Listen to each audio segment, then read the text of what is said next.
Hello guys, Charles here, welcome back to my channel. Peter Bernstein is an American jazz guitarist born in New York in 1967. Bernstein's played with big names such as Joshua Redman and Brad Mehldau, and possibly most notably, he's a student of the great Jim Hall. Now, Bernstein's one of the jazz greats, an incredibly well-rounded player. He's particularly known for his comping skills, his guitar accompanying patterns that he plays on the instrument. And that's kind of how I got into him. It'll be no surprise to subscribers of this channel that I am really focused on my comping over the last year or two. That's been pretty much the only thing I've been working on. And Bernstein's name comes up again and again and again. So I've really got into his playing. And I want to share with you in this video 3 categories of things that I've learned by listening to Bernstein over the last couple of years. There's more than 3 tips here, but I've put them into 3 different categories. So hopefully you'll find some of these useful. And if nothing else, you'll be intrigued enough to go and check out Peter Bernstein. There's so much stuff to listen to. He's got albums as the leader, he's got albums as a sideman, and so many videos on YouTube, masterclasses, all sorts. So do go and check out Peter Bernstein. The first thing I want to share with you is a couple of bits of wisdom that I've seen Bernstein share in masterclasses. The first is that although as guitarists we can do a kind of walking bass thing and a chord thing at the same time, Bernstein recommends that you don't do that. Now, there are fantastic guitar players that do play in that style, but the more modern players don't tend to do that traditional walking bass and comping thing at the same time. Bernstein's thought on it is that you can either do the walking bass thing really well, or you can do your chord playing really well, and to blend them together is a compromise of the two. So although Bernstein will play walking bass patterns, and of course he'll play with chords, he rarely does them for very long, and he rarely does them combined. It's one or the other, single note walking bass line for maybe a couple of measures, and then moving into some chord playing. And the second thing, which I've seen Bernstein talk about in masterclasses, is when he's asked to give a critique of someone else's comping, he often asks them to include more low end. So it's very easy for us guitarists to get carried away up here in the high end of the instrument. And really, when you're accompanying, you need to give the foundation, especially in a guitar duo format. You need to give that low end. And so whichever voicings you're using, where possible, try and add in some low end stuff, or try and add in some open strings, which of course are probably going to be lower in pitch than if we're all the way up here near the 12th fret. So to summarize those two, do either walking bass or chords sparingly, and try and include as much low end content in your voicings as you possibly can. So the second thing I want to cover that I've learned a lot from watching Bernstein play is how he moves between his comping and his lead playing. Now, although he's renowned for his comping, he's also a fantastic lead player, as you can imagine. Now, to differentiate between the two, Bernstein changes his right hand in particular. So when he's comping, he uses this, it's difficult to explain. It's like a chop or maybe something like a scoop, or chopping the strings. I've never seen him talk exactly how he does it, but my impression of it is to use the side of the plectrum, the thinnest bit of the plectrum as you look at it from not that way, if that makes any sense. And we chop down on the strings.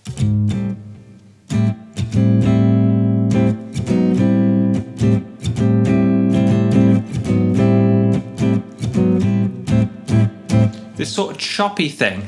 Now what that does is it helps clean the tone up and reduce the volume, which is what we want when we're accompanying. We don't want to be in the forefront giving the fattest tone possible and getting in the soloist's way. So by chopping your strings when you play your comping patterns, you're going to put yourself automatically in the background.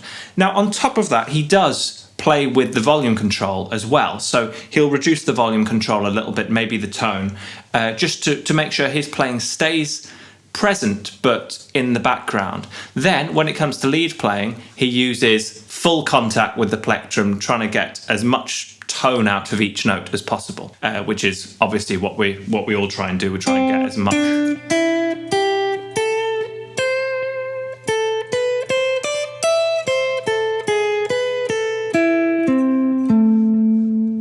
And And so it's a very clean contact that we make with our lead lines, which again puts us at the front of the mix, front of the balance. So a nice choppy approach for our rhythm playing and a nice full fat tone for our lead playing. That saves us having to be tap dancing with all sorts of different pedals and whatnot. It's just a very natural way of doing it on the instrument, and then a tiny bit of volume control manipulation as well, just to dial it in to the tiniest degree once the plectrum stuff is sorted. And the third thing I want to share that I've gained from listening to Bernstein is his Monkisms.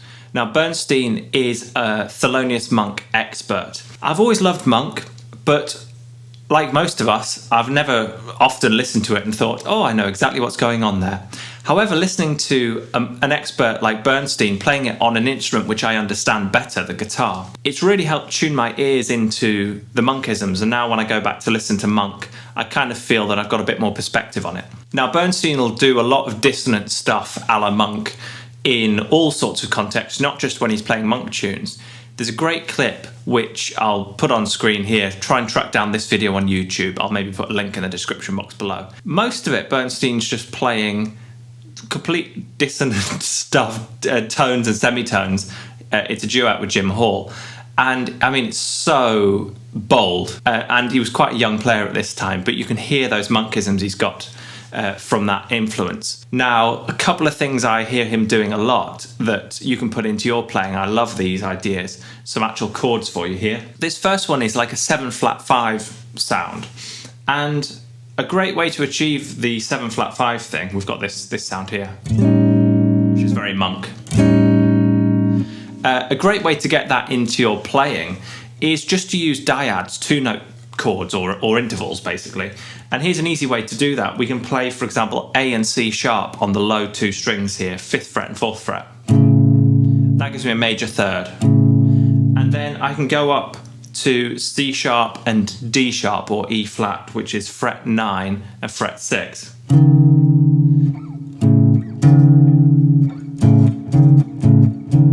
And then I can do that same thing on every string set, just adding a fret each time. So that looks like this.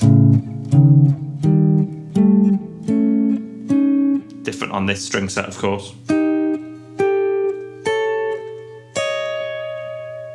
And that's a really great way to add that 7-flat-5 thing into your playing. We're just playing with the tritone there, basically.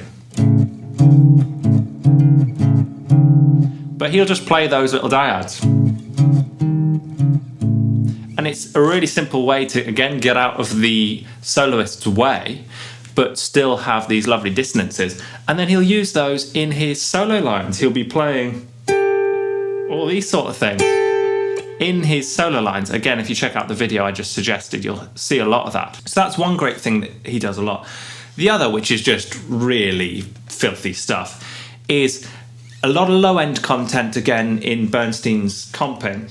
And this is something which I would have never thought to do, but it's essentially just playing the Hendrix chord on the lowest strings. So he just does this as a 3-string cluster generally. And it'll be, for example, fret 5, fret 6, and fret 6 on the low E, A, and D strings. That sound there. And he'll just move that around chromatically to approach whichever chord he's going to. Whatever the note on the low E string is the third of the current chord. So in this instance, I'm on A, E flat, and A flat there. So this is an F7. So this would resolve to like a B flat major, 7 sharp 11 there. That sort of thing. So those Monkisms are absolutely fantastic, and I'm experimenting with trying to put those into my playing. I love that sound. I've always loved Monk, and like I say, hearing Bernstein's interpretation of those sounds has made it seem more approachable on the guitar. So I hope you found those interesting. Let me know down below in the comments what you've taken from Bernstein's playing. Check out other people's comments down there to learn more about this jazz legend. He's just a beast on the guitar, let's be honest. Do go and check out some Bernstein. Anything you like is going to be quality. There's no weak Bernstein out there, so just go and check out whatever catches your eye. If you did find this one useful, please do give it a like, subscribe, ding that notification bell, and share with any of your friends who you think might benefit from hearing a little bit about Peter Bernstein. And as always, I hope you're all doing very well, getting plenty of practice in, and I very much look forward to seeing you in the next one. Cheers. Roll up, let me embed a story you'll never forget. A drip, drip, you're drowning in debt now. You can't buy your way out, and I